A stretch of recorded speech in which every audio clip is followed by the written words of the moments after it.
فرق نہیں پڑتا کس کی طرف سے آتا ہے, اور جس کی طرف سے آتا ہے ہم اس کے لیے بہت عزت ضرور بنا لیتے ہیں.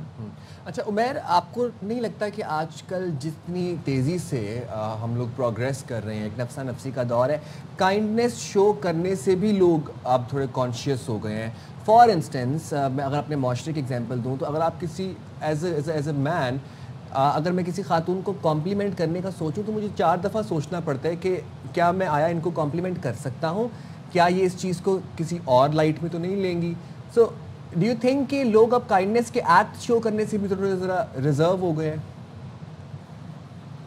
دیکھیں, جب میل فیمیل کی بات آتی ہے نا تو اس میں ضرور کچھ حوالوں سے مرد زیادہ کوشش ہو گئے, کیونکہ خواتین نے اپنا کیس بلند کیا اور اس میں بہت ساری ایسی چیزیں تھی جس میں رویہ واقعی کائنڈ نہیں تھا, وہ انٹینشنل تھا کسی اور چیز کی طرف, تو مردوں کو باؤنڈریز ڈرا کرنی پڑی.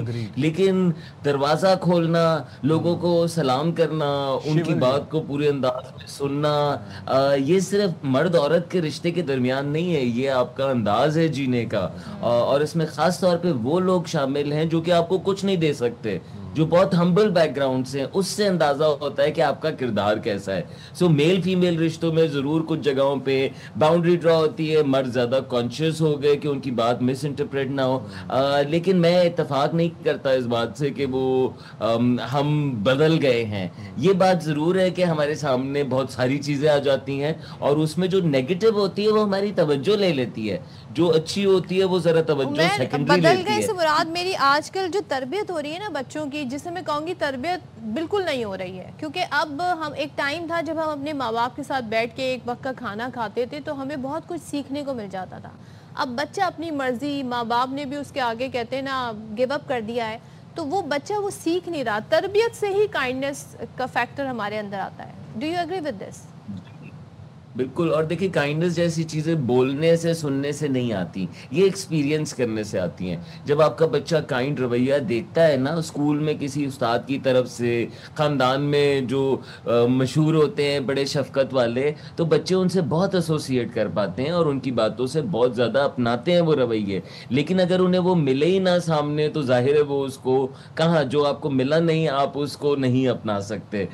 تو آپ کی یہ اشارہ ضرور درست ہے کہ پیرنٹس تھوڑے سے ان ایکٹیو نظر آتے ہیں کچھ معاملات پہ, انہوں نے رہنے دیا ہے جس میں بدتمیزی کے رویے ہیں. کچھ حوالوں پہ پروٹیکشن اتنی زیادہ ہے کہ ہم کہتے ہیں نہیں اجنبیوں کے ساتھ یہ نہیں کرنا, فلاں وہ نہیں, کوئی گھر پہ آئے تو ہم نے اپنی پروٹیکشن کے لیے کچھ رویے جو کائنڈ تھے وہ کم کر دیے ہیں. مے بی بچوں کا اس پہ اثر آتا ہے. اور تیسرا سوشل میڈیا پہ جو بچے مسلسل دیکھتے ہیں جس میں لیڈران کی باتیں ہیں, جس میں لڑائیاں ہیں, جس میں ایک پولرائز نظر آتا ہے, تو یقیناً پھر کائنڈنس کم ہم ایکسپیرینس کرتے ہیں. لیکن اگر آپ دیکھیں تو ہر چوراہے پہ پاکستان جیسے ملک میں تو دسترخوان لگے ہوئے ہیں, آپ کو نظر آئے گا کہ لوگ کام کرنے کے لیے جاتے ہیں, والنٹیئر کرنے کے لیے, ایسے ایسے علاقوں میں تبلیغ کے لیے جاتے ہیں, کام اچھا کرنے کے لیے. این جی اوز آج بھی برف لینے کے لیے پڑوسیوں کے گھر کا دروازہ نوک کرنے میں ہیزیٹیشن محسوس نہیں کرتے. بہت شکریہ Umair Sahab. Yes well go on a short break.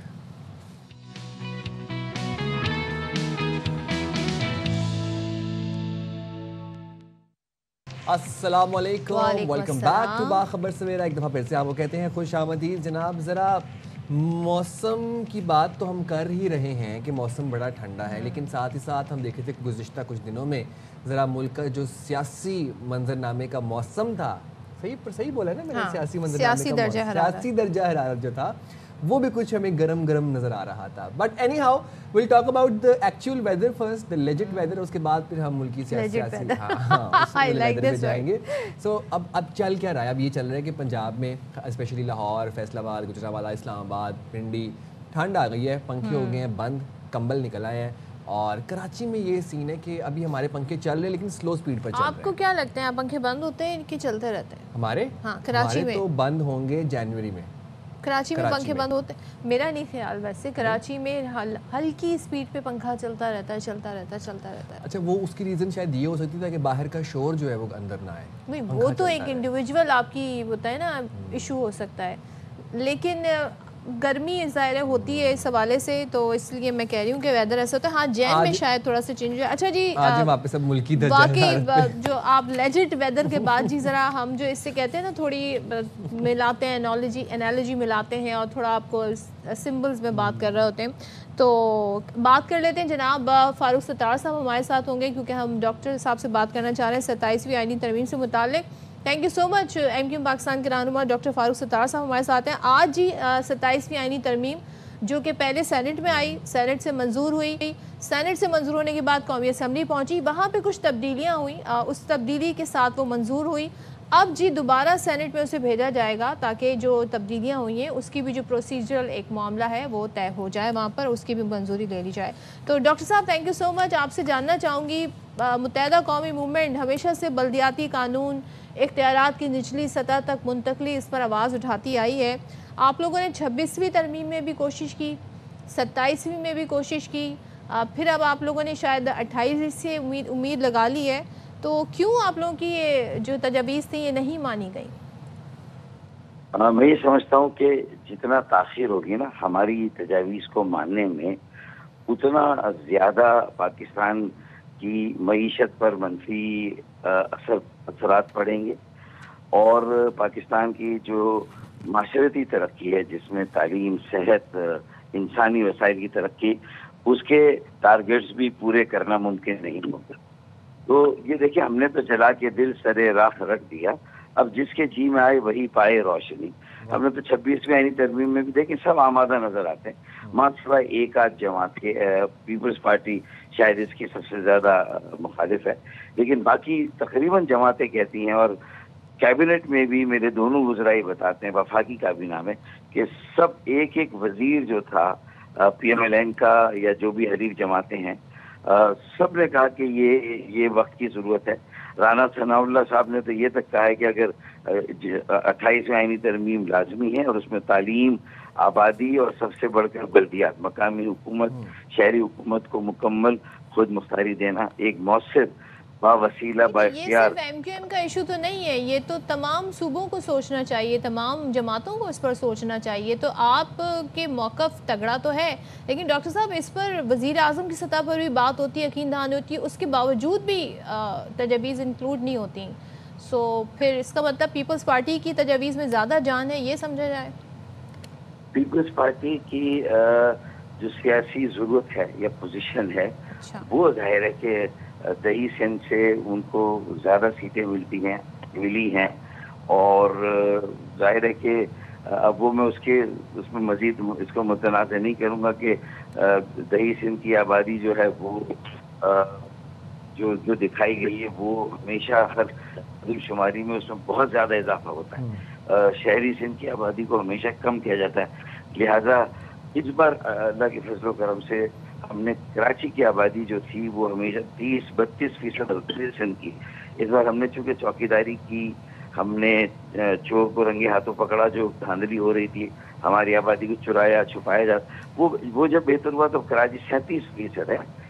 Sindh کا پھر حیدرآباد اور دوسرے اس طرح کے علاقے ملا لیں اربن سندھ، تو میرے خیال میں ایک وقت آئے گا کہ جب یہ مسئلہ بھی طے ہو جائے گا کہ بھئی شہری سندھ سے بھی کبھی کوئی وزیر اعلیٰ آنا چاہیے اور اکثریت سندھ کے شہروں سے منتخب ہو کر آئے. یہ بھی ایک وقت آئے گا انشاءاللہ. دیکھیں فی الحال تو یہی ہے کہ بھئی ہم نے اپنا کام کیا، اور بڑے ایوانوں تک ہم نے یہ والا کراچی کا نہیں، آپ میں سے 130 شہروں کا مقدمہ ہے، اور یہ بنیادی مسئلہ ہے. اور جو چائنا سے لے کر تھائی لینڈ یا فلپینس اور ویتنام، ان ممالک کی ترقی دیکھیں، بنگلہ دیش کی بھی ترقی دیکھیں اور چائنا کی بھی ترقی، ان سب کی ترقی کے پیچھے جو راز ہے وہ وہاں کا خود مختار مقامی بلدیاتی حکومت کا نظام ہے. پوری دنیا میں یہی ٹول ہے جس سے آپ پرفارم کر سکتے ہیں، ڈیلیور کر سکتے ہیں. یہ ترقی کے انجن ہے، یہ آپ کو آگے لے کے آگے جائے، یہ آپ کو آگے لے جائے. بالکل آپ صحیح کہہ رہے ہیں. آپ ایم کیو ایم کا مطالبہ یہ ہے کہ بلدیاتی حکومتوں کی خود مختاری ہو، اس کے بعد اختیارات کی منتقلی ہو نچلی سطح تک، لیکن بلدیاتی حکومتوں کو آلریڈی جو فنڈز مل رہے ہیں، کنسیڈرنگ کراچی کا انفراسٹرکچر، کنسیڈرنگ کراچی کا سیوریج سسٹم، کنسیڈرنگ کراچی کا پورا جو ماسٹر پلان ہے، جو آپ ہمارے سامنے سارے تمام معاملات ہیں، مسائل ہیں، وہ فنڈز آلریڈی ہمیں کہیں پر لگتے نظر نہیں آ رہے. دیکھیے اسی لیے ہم نے ایک وکیل ہیں ہمارے طارق منصور، ایک کنسرن شہری ہے، ایک فکر مند شہری ہے، اس نے یہ پٹیشن کی بھائی ابھی 2020 کا ماسٹر پلان آپ نے پوری طرح سے نافذ نہیں کیا کراچی کا، جو کہ ایم کیو ایم کے میئر کے زمانے میں بنا اور منظور ہوا، اور حکومت نے سندھ نے اسے بنایا اور نوٹیفائی کیا 2018 میں 2020 تک کا، جو ایکسٹینڈیبل ہے 2030. تو یہ اچانک 2047 کی کہانی ہے. ارے کراچی اسٹریٹجک ڈیولپمنٹ پلان جو ہمارے دور میں بنا، اس کی جو وائلیشن انہوں نے کی ہے اس پہ ان کی پکڑ ہونی ہے، اور یہ ہائی کورٹ میں مقدمہ بھی اس کو ذرا فالو کیجیے گا. ہم نے تو دیکھے عدالتوں میں بھی گئے، یہ جو 140 کی تشریح ہم کر رہے ہیں آئینی ترمیم کے ذریعے، اس کے لیے بھی ہم گئے. جسٹس گلزار احمد شیخ نے اپنے آفس کے آخری روز ہماری اس پٹیشن کے حق میں فیصلہ دیا اور یہ کہا کہ یہی نظام ہے کہ یہ کہیں کی مٹی کہیں کا روڑا بھانمتی کا کنبا جوڑا، ایک شہر کو چلانے کے لیے یہ کثیر العددی جو ادارے ہیں، کثیر الاداریاتی نظام، یہ نہیں چلے گا. ایک امبریلا ہو، ایک چھاتا ہو، اس کے نیچے یہ سارے محکمے آنے چاہیے، شعبے آنے چاہیے، اور زمین کا کنٹرول کسی ایک ایجنسی کے پاس ہو، بلڈنگ کنٹرول، اور وہ شہری مقامی ادارے ہونے چاہیے، بلدیاتی ادارے ہونے چاہیے، وہ صوبائی ادارے یا صوبائی تحویل میں نہیں ہونے چاہیے. بات کلیئر ہے. اب اس کے باوجود بھی اگر اس وقت ہاں کرتے ہوئے مانتے ہوئے بھی پی ایم ایل این جو ہے وہ انہوں نے وعدہ کیا کہ 27 تاریخ میں آپ کا بل بھی جوڑیں گے، نہیں جوڑا، تو اس کے پیچھے جو مصلحت یا مجبوری ہے وہ ظاہر ہے کہ وہ بھی جانتے ہیں، ہم بھی سمجھتے ہیں. لیکن اب یہ وقت میں سمجھتا ہوں کہ ہمارا تو یہ بل سینٹ میں بھی ہے، اسٹینڈنگ کمیٹی میں، سینٹ میں گیا، اور قومی اسمبلی ہم تو 1 سال پہلے لڑ چکے ہیں. اور یہی میں سمجھتا ہوں کہ اب صوبائی خود مختاری سے مسائل حل نہیں ہوئے، وہ مقامی خود مختاری سے ہوں گے جب آپ شہری اداروں کو، منتخب شہری اداروں کو. فاروق بھائی ویسے ایک چیز ذرا میری معلومات کے لیے بتائیے گا، کلیئر کیجیے گا، جو یہ بلدیاتی خود مختاری والے بلز تھے جو آپ نے بتایا کہ اسٹینڈنگ کمیٹی میں بھی تھے اور سینٹ میں بھی تھے، یہ آلریڈی تھے، اس کے بعد ایم کیو ایم کا مطالبہ تھا کہ ان کو 27ویں ترمیم میں ایڈ کیا جائے. دیکھیں نا، اگر یہ آلریڈی جمع ہیں تو اس میں یہ تو پرائیویٹ بل ہے نا ہمارے. اب ہم حکومت میں ہیں پھر بھی ہمارا بل پرائیویٹ ہے، تو ہماری بات بھی حکومت میں ہے تو رکھی جائے. ہم نے تو ایک ہی چیز مانگی ہے نا، جو ہم نے حکومت کو سپورٹ کیا. تو آپ بھی ڈٹ جاتے ہیں کہ ہماری تجویز جو ہے منظور کرائیں، پھر دیکھیں آپ جو مصلحت کی باتیں کر رہے ہیں تو پھر وہ آپ کو بھی مناتے، آپ کی تجویز پہ بھی غور کرتے. ذرا تھوڑا سا آپ اس پہ سٹانس تو لیتے فاروق صاحب. لیکن میرے خیال میں ہم جتنا اسٹانس ہم لے سکتے تھے ہم نے لیا، اس کو باضابطہ پبلک نہیں کیا. ہم روٹھے بھی، ہم ناراض بھی ہوئے، ہمیں بھی منانے آئے، انہوں نے منایا بھی، اور انہوں نے ہر طرح سے یقین دلایا کہ ہم اب 28ویں ترمیم میں لازمی طور پر ان کے وزراء ببانگ دہل یہ کہہ رہے ہیں، یہ اعلان کر رہے ہیں کہ 28ویں ترمیم میں یہ آئے گا. ٹھیک ہے، ہم نے اس طرح سے کیونکہ جب آپ کو باتیں منوانی ہوتی تھی تو پھر 9-0 بھی پہنچ جاتے تھے اس زمانے میں سب. تو اب تو آپ لوگ کہتے ہیں نا، آپ نے کہا اب 28ویں سے آپ نے امیدیں جوڑ لی ہیں. دیکھیں میں سمجھتا ہوں کہ میرے خیال میں اس وقت ملک جس دورائے پر ہے نا، ملک کے مجموعی استحکام کے لیے، سیاسی جمہوریہ ملک کو قائم و دائم رکھنے کے لیے اور حکومت کو پوری اسپیس اور موقع دینے کے لیے، اور خاص طور پہ جس طرح پوری دنیا میں جو پاکستان کے جو فارن افیئرس یعنی جسے کہتے ہیں نا کہ خارجی جو ہماری پالیسی، جس طرح عاصم منیر صاحب نے، general Asim Munir field marshal, اور وزیر اعظم شہباز شریف صاحب نے جس طرح پورے پاکستان کا دنیا میں نام جو ہے وہ الحمدللہ بہترین جو سفارتکاری ہوئی، اس سے پاکستان کو جو عزت و وقار ملا ہے، میں سمجھتا ہوں کہ اس کے بعد اب مواقع آ رہے ہیں بہت پوری دنیا سے کہ دروازے آپ کے لیے کھل رہے ہیں. تو اس میں ہم یہ سمجھتے ہیں کہ اور ہم نے تو کہہ دیا کہ اگر وہ اپرچونیٹیز آئیں گی تو آپ نے عسکری میدان میں مارکا ہے، جس طرح ماشاءاللہ اللہ تعالیٰ نے ہمیں عزت دی، اس میں جو جن آثار کا مضبوط آثار کا مظاہرہ کیا فیلڈ مارشل عاصم منیر صاحب نے، وہ میرے خیال میں اسٹیبلش تو کیے انہوں نے اپنے کریڈینشیلز نا، اپنی جو لوگوں کو ایک اعتماد دیا، مایوسی سے نکالا. تو میں سمجھتا ہوں کہ ہمیں اس فضا کو قائم رکھنا ہے اور سیاسی استحکام رہے, کوئی کسی قسم کا سیاسی بحران نہ ہے, یہ آپ کا پوائنٹ. ٹھیک ہے, thank you so much. Doctor Farooq Sattar Sahab ہمارے ساتھ تھے جی. اب ایم کیو ایم سوچ رہی ہے کہ جی 28 ترمیم آئے گی تو پھر ہمارے جو بلدیاتی قانون ہے وہ اپروو ہو جائے گا. Without any background after this segment میرے دماغ میں ایک شعر آ رہا ہے. شاعر کہتے ہیں کہ آپ کہیے تو نبھاتے چلے جائیں گے مگر اس تعلق میں اذیت کے سوا کچھ بھی نہیں. کیا بات, بڑے شعر آج یاد آ رہے ہیں بھائی, کمال شعر یاد آ رہے ہیں. موونگ فارورڈ شعر مجھے اس لیے یاد ہے کیونکہ جب میں یوز ٹو اسٹڈی اس ٹائم بڑے یاد کیے ہوئے تھے.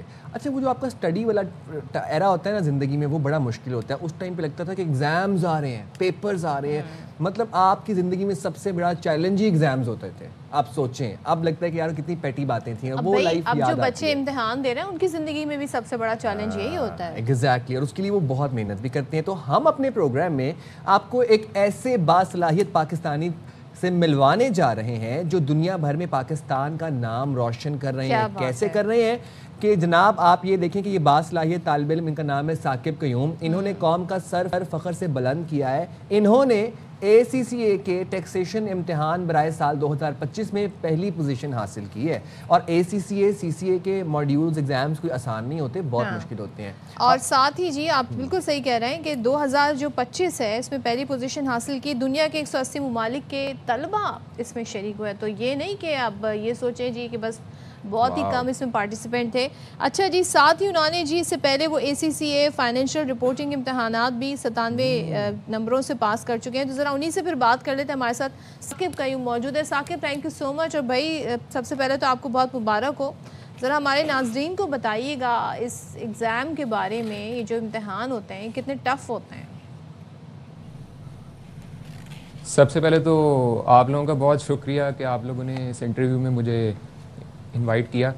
باقی امتحان ڈیفیکلٹ تو ہوتے ہیں لیکن آپ کی اپنی بھی اسٹرگل ہوتی ہے بیچ میں, اور والدین کی بھی ہوتی ہیں دعائیں, اور ٹیچرز کی بھی محنت ہوتی ہے. جیسے میرے سر ہیں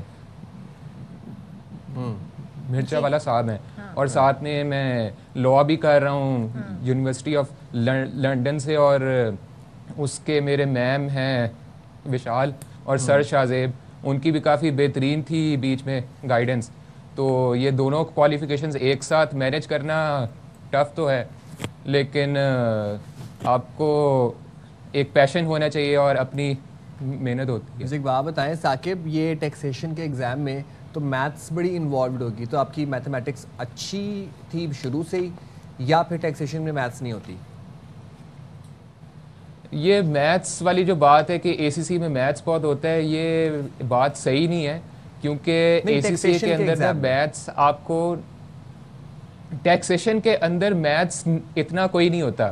ٹیکسیشن میں آپ کو کافی چیزیں یاد کرنی پڑتی ہیں لیکن میتھس نہیں ہوتا. اگر آپ کی میمورائزیشن اچھی ہے تو آپ ٹیکسیشن کے امتحان میں کافی بہترین سکور لے سکتے ہیں. میرا ماننا یہ ہے. تو پھر تیاری کس طرح کرتے تھے, کتنے گھنٹے پڑھائی کرتے تھے, کیا مطلب ذرا سا اپنا روٹین ہمیں بتائیے گا. روٹین میرا اس طرح کا ہوتا تھا کہ ایک دن کے اندر اگر میں نے اپنی سٹڈیز کو مینیج کرنا ہوتا تھا تو میں 6 گھنٹے تو کم از کم دیتا تھا, اور میں نے آلموسٹ اپنا جو کورس تھا 1 مہینے پہلے کمپلیٹ ہو گیا تھا میرا کورس. تو اس کے بعد میں نے پھر جو موک ایگزامز ہوتے ہیں وہ دیے تھے, اس سے بھی کافی فائدہ ہوا تھا مجھے, اور مجھے ایک آئیڈیا ہو گیا تھا کہ میرا اتنا سکور ہوئے گا. تو مستقبل میں کیا کرنا چاہتے ہیں, کیا گولز ہیں آپ کے؟ ACCA کر کے پاکستان میں رہیں گے یا پھر آپ بھی Middle East Gulf type shift ہونا چاہتے ہیں؟ اچھا, مستقبل میں میرا پلان یہ ہے کہ میں باہر جاؤں گا, یونیورسٹیز میں میں نے اپلائی بھی کرنا ہے فیوچر کے اندر, اور یہ بھی میں کہنا چاہتا ہوں کہ میں ACCA کے ساتھ لاء بھی کر رہا ہوں. تو میں نے مستقبل میں کارپوریٹ لاء میں جانا ہے, کیونکہ ACCA کا رول بہت ہے کارپوریٹ لاء کے اندر, کیونکہ کارپوریٹ لاء میں آپ کو فائنینس کا بھی کافی زیادہ نالج چاہیے ہوتا ہے. تو میرے حساب سے ACCA کی ایکسپرٹیز اور اپنی لاء کی ایکسپرٹیز کو کمبائن کر کے میں کارپوریٹ لاء میں جانا چاہتا ہوں ان دا فیوچر, اور موسٹ پروبیبلی میں ابراڈ بیچ میں جاؤں گا. اچھا, تو یہ جو ایکسپرٹیز ہے یقیناً ظاہر ہے بڑی کامیابی ہے, آپ نے اس میں بڑی زبردست طریقے سے نمبرز دیے ہیں. لیکن بتائیے گا آج کل تو جو نوجوانوں کا رجحان ہے، اسٹوڈنٹس کا رجحان ہے، وہ ذرا ڈفرینٹ ہے. کوئی ڈیٹا سائنٹسٹ بننا چاہتا ہے، ڈیٹا انالسٹ بننا چاہتا ہے. اس کی کتنی ضرورت ہے اس فیلڈ میں؟ کیا اسٹوڈنٹس واقعی میں زیادہ انٹرسٹڈ ہیں؟ آپ سمجھتے ہیں کہ ایک جگہ زیادہ فوکس ہو جاتا ہے؟ ایک زمانہ تھا لوگ ایم بی اے سارے ایم بی اے کر رہے تھے، تو یہ کوئی ٹرینڈ ہوتا ہے کیا؟ یہ ایک ہوتا تو ہے، ایک فیشن تو ہوتا ہے، لیکن ڈیٹا سائنٹسٹ کی طرف اگر آپ جانا بھی چاہتے ہیں تو اس میں آپ ایسے ہو سکتا ہے کہ آپ کوئی اسکل سیکھ لیں، کیونکہ آن لائن کافی زیادہ یہ لیکچرز بھی ہیں اس پہ، تو وہ اسکل آپ لے سکتے ہیں اور ڈیٹا سائنٹسٹ بھی آپ بن سکتے ہیں ان دا فیوچر. اور ثاقب کیونکہ یہ فیلڈ اس طرح کی ہے. ٹھیک ہے، سی اے اور اے سی سی سے لے کر بہت سے متس ہیں جو میں چاہتا ہوں کہ آج ہم ڈسکس بھی کریں. ایک تو اے سی سی سے ریلیٹڈ یہ ہے کہ جناب جن سے سی اے نہیں ہوتا وہ اے سی سی اے کر لیں. اچھا، پھر جنہوں نے پاکستان میں رہنا ہے وہ اے سی سی اے کر لیں شاید. پھر اس میں ایک میتھس بڑا آپ کی اسٹرانگ ہونی چاہیے تب آپ اے سی سی اے کر سکتے ہیں. بہت مشکل ہے یہ، سب سے بڑا ایک وہ ہے، ایک متھ ہے، ایک اسٹیریوٹائپ ہے کہ بہت لائق ہونا پڑتا ہے آپ کو اے سی سی اے کرنے کے لیے. تو میں چاہتا ہوں کہ آپ ذرا ان متھس کو بارے میں بتائیں کہ کتنی سچائی ہے ان رومرز میں. اچھا جی، سی اے اور اے سی سی اے کے اندر یہ مت تو ہے کہ یہ کافی زیادہ ٹف ہے، لیکن میں یہ سمجھتا ہوں کہ اس کے اندر آپ کو ایک پلان کے مطابق چلنا پڑتا ہے، اور اگر آپ کے پاس ایک پلان ہو اور آپ کو اس فیلڈ کا شوق ہو تو آپ انشاءاللہ کامیاب ہو سکتے ہیں اس فیلڈ کے اندر. صحیح ٹھیک ہے. Thank you very much Saqib Qayyum, آپ نے باخبر سویرا کے لیے وقت نکالا. Best of luck for future. بالکل. اور جناب بہت سارے ایسے اسٹوڈنٹس ہوں گے جو کہتے ہیں نا اس چیز سے بڑا فائدہ بھی اٹھانا چاہیں گے. مجھے بڑا شوق تھا سی اے کرنے کا. اچھا. آج ہم آپ کو ملوائیں گے لاہور پولیس کے کانسٹیبل عاصم رضا سے، جنہوں نے ملیشیا کے دارالحکومت کوالالمپور میں منعقد world fitness federation universe 2025 championship میں نہ صرف گولڈ میڈل جیتا بلکہ اپنا پرو کارڈ حاصل کر کے پاکستان کا نام بلند کیا. اچھا، عاصم رضا نے 27 ممالک کے ایتھلیٹس کے درمیان مقابلہ کرتے ہوئے ایمیچور مین کلاسک باڈی بلڈنگ کیٹیگری میں شاندار کامیابی حاصل کی، اور ان کے مد مقابل ساؤتھ افریقہ، رشیا، بھارت کے باڈی بلڈر سے جنہوں نے انہیں شکست دی ہے. How nice. تو پھر چلے انہی سے بات کر لیتے ہیں. ہمارے ساتھ موجود ہیں Asim Raza. Thank you very much Asim and congratulations to you. آپ نے پاکستان کا جو نام ہے وہ بلند کیا ہے انٹرنیشنلی. آپ نے ورلڈ فٹنس فیڈریشن یونیورس میں گولڈ میڈل جیتا. جب آپ کو وہ میڈل ملا اس لمحے آپ کی کیا کیفیت تھی، کیا جذبات تھے، کیسا فیل کر رہے تھے؟ بہت زیادہ شکر اللہ کا کرتا ہوں کہ اللہ تعالیٰ نے مجھے اتنی زیادہ عزت سے نوازا ہے کہ میں اتنے بڑے پلیٹ فارم پہ جا کے انٹرنیشنل وہاں پہ اتنے زیادہ ملک جو ان کے بہترین ایتھلیٹ حصہ لے رہے تو اللہ تعالیٰ نے مجھے عزت عطا کی. میں نے گولڈ میڈل اور پرو کارڈ جیتا. اچھا، ذرا ہمیں بتائیے گا کہ کتنے ممالک، 27 ممالک کے آئی تھنک ایتھلیٹ سے مقابلہ تھا، تو کون سے مراحل ہوتے ہیں، کون سا مشکل چیلنجنگ مرحلہ تھا؟ جو چیلنج ہے وہ یہ ہے کہ جب آپ سٹیج پہ آتے ہیں تو آپ ان کے ساتھ کھڑے ہوتے ہیں تو تب موازنہ کرتے ہیں، کیونکہ ہم پوزنگ کر رہے ہوتے ہیں تو ہمیں سیٹ ٹو سیٹ دیکھنا ہوتا ہے کہ کنڈیشن کیسی ہے، ہمارے پوز کیسے ہیں. تو جب میں نے لڑکے دیکھے تو آہستہ آہستہ کر کے جب ان کو بیٹ کرنا شروع کیا تو پھر مجھے میرا کانفیڈنس لیول بڑھ رہا تھا، جس میں کیونکہ ہم نے پوزنگ کرنی ہوتی ہے، اپنے باڈی کے جو بہترین پارٹس ان کو دکھانا ہوتا ہے. تو اس میں یہ ہے کہ آہستہ آہستہ جب میں قریب پہنچتا جا رہا تھا اور لاسٹ 5 بندوں میں جب میری فائٹ ہوئی تو پھر مجھے تھوڑا سا کانفیڈنس ملا کہ نہیں، میں ٹاپ 3 کے اندر تو آگے ہوں، اب آگے دیکھتے ہیں. تو پھر مزید پوزنگ ہوئی تو اس کے اندر مجھے گولڈ میڈل سے اللہ تعالیٰ کی ذات نے نوازا. اچھا، یہ جو ماشاء اللہ الحمدللہ آپ نے پاکستان کا نام روشن کیا ہے، یہ جو باڈی بلڈنگ چیمپئن شپس ہوتی ہیں یہ ان میں بڑے پریسائزلی ڈیسیشنز ہوتے ہیں، کیونکہ آپ کی پوزنگ بڑی میٹر کرتی ہے، اس کے بعد آپ کی باڈی کا ایک مسل بڑا میٹر کرتا ہے، آپ نے بڑی محنت بھی کی ہوتی ہے اس کے اوپر. تو یہاں پر میں آپ سے یہ جاننا چاہ رہا ہوں کہ ایک طرف پولیس کی ڈیوٹی، دوسری طرف آپ فٹنس ٹریننگ کرتے تھے، یہ کیسے آپ نے ان دونوں چیزوں کو مرج کیا، ان دونوں چیزوں کو ساتھ لے کر چلے؟ ہاں، یہ بہت زیادہ مشکل ہے پولیس والوں کے لیے کیونکہ ہمیں ڈیوٹی کرنی ہوتی ہے، مگر میں یہاں پہ اپنے افسران کا تھینک یو کرنا چاہوں گا کہ مجھے میرے لاہور کے افسران نے، میری ایس پی ہیڈ کوارٹر نے، میرے ڈی ایس پی مسعود الرحمان صاحب نے، بلکہ جہاں تک کہ جتنے میرے بڑے سینئرز ہیں